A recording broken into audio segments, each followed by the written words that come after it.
Hello, I'm Hannah Absalom, And I'm Alex Absalom. and we're going to be talking today about just thinking about end of lockdown. Yeah, so obviously coronavirus has been everywhere.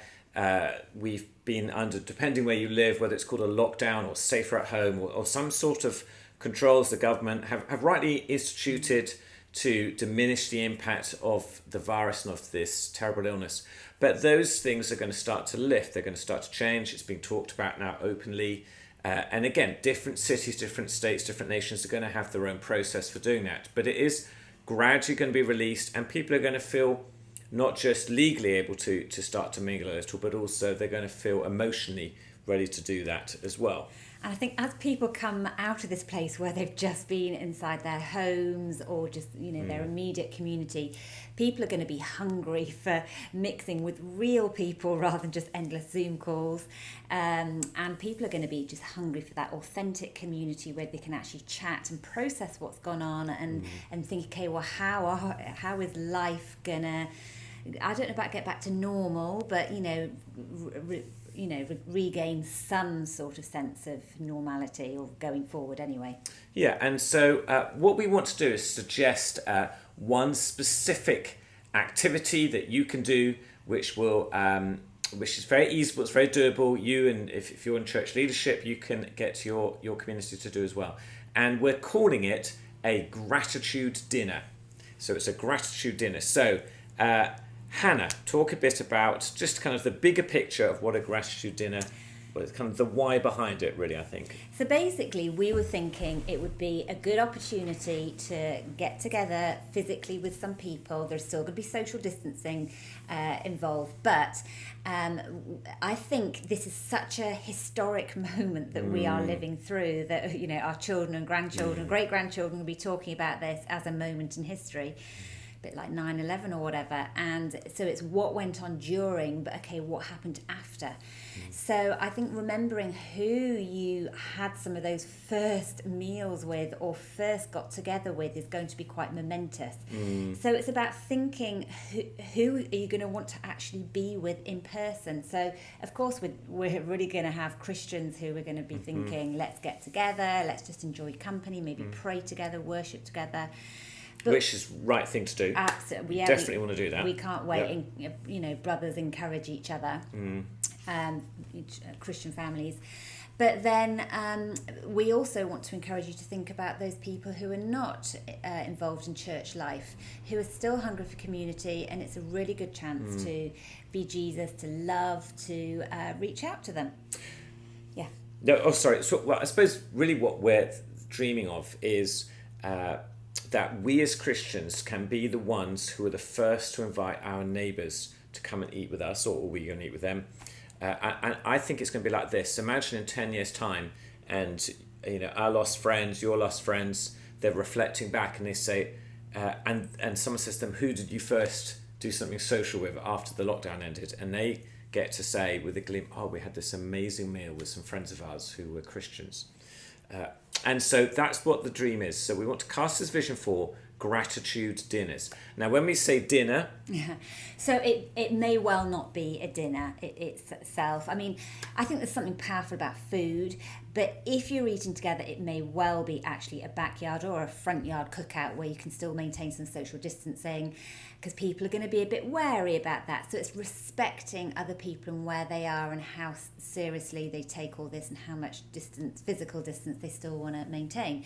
But it could be some sort of cookout, it could just be drinks on the front lawn, it could be a cocktail party, it could be a cup of tea, which is what we Brits will certainly be doing. Absolutely, yeah, it could be brunch. So do what works for you. But I think the feel of it needs to be a time of celebration. I think if you can make it have elements of a feast.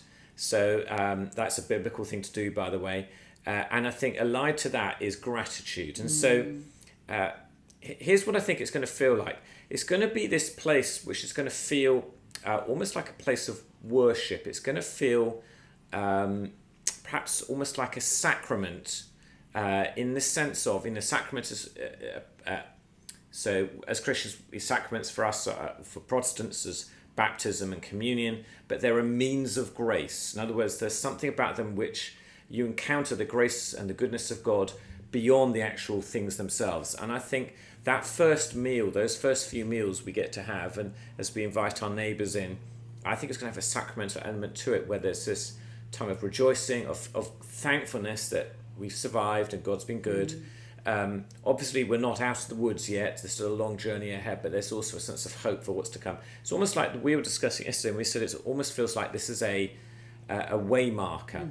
So we're not at the end of the journey, but it's one of those, when you're on a long hike or a long walk, you get these certain points where you go, this was a point we were looking forward to get to. A significant moment.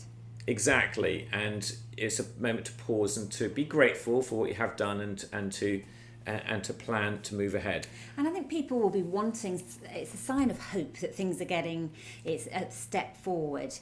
And so people are going to want that sign of hope. I think people there's something powerful when you get together and you express gratitude together. So I think to do that as a group and just to go around and say, hey, what's one thing you are grateful for over this time, can be powerful.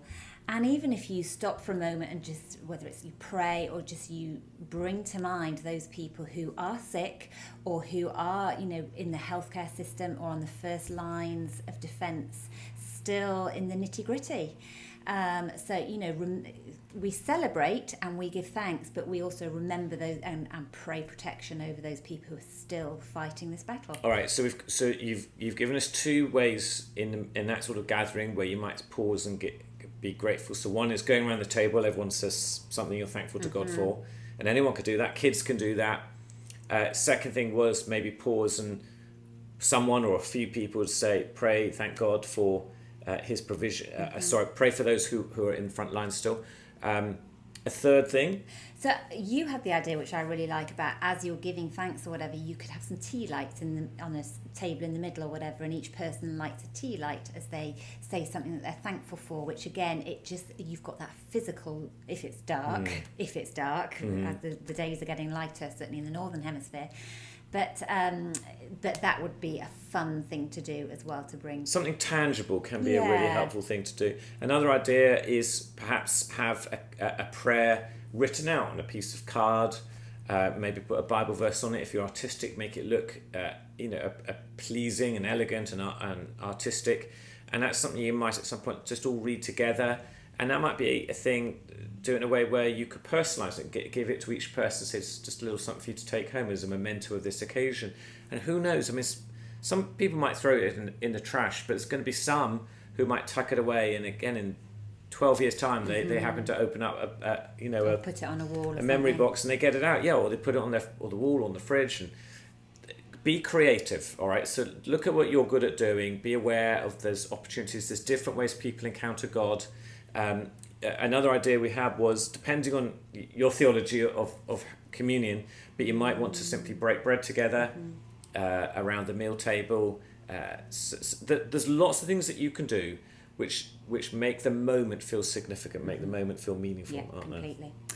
And in terms of actually making the ask, so we're going to do this, so what are you going to say, or it might well be me, but what would you say if you were, when you're going to be inviting people over? Yeah, so I think it'd be something like, and again, these words might sound clunky in the kind of abstract, but it's something like, hey, Hannah, we were thinking, hey, lockdown ends on Monday, we would love to get you and your family round for a meal.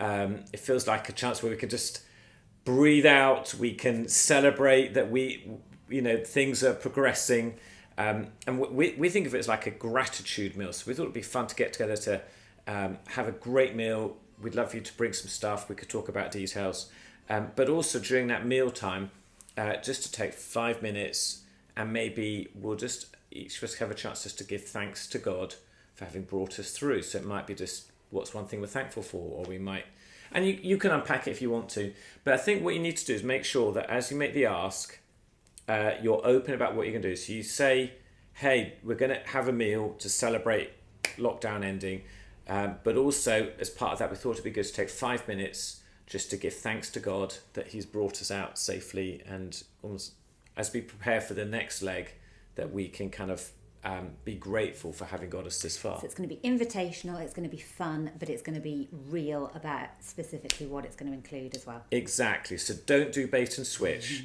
But I think if you're open about that, I suspect, unless someone is a really hardcore atheist, they're going to go, I'd love to do that. That sounds like lots of People are fun. going to be desperate to get out and get together with other real people. And so I think, as I mentioned just in passing there, definitely if you invite a neighbour or a few neighbours, get everyone to contribute, because I think people will want to contribute. So do not lay it all on 4 people. So divide up the food or the drinks, however you're doing stuff. I think that's a positive thing to do. Yes, that's good.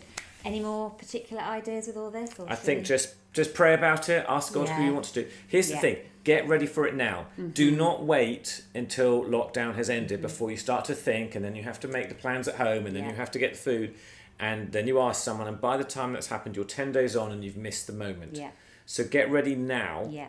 Plan. Know who you're going to invite. You almost have a list of like 3 or 4 lots, because you could do this several times over that first week. And for a lot of people, that'll still be the first time they've got out.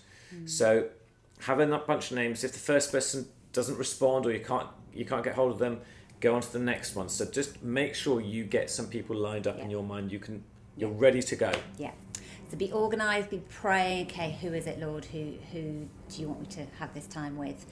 But be ready, because, in the next month, this is going to happen to most of us. Okay, so wherever you're watching this, we'd love you to add comment ideas. You might have creative thoughts or ideas, or you've listened to us and an additional suggestion comes into mind. We'd love to hear that. Others would love to hear that. Please go to our blog at dandelionresourcing.com and add your comments there. That would be a great way just to share together, and we read all that. We'll respond to you. And while you're there at our website, we've got a bunch of resources that we'd love to help you with and serve you and your church community. So God bless you as you go and as you plan this, and as you eventually come out of this place of lockdown. God be with you.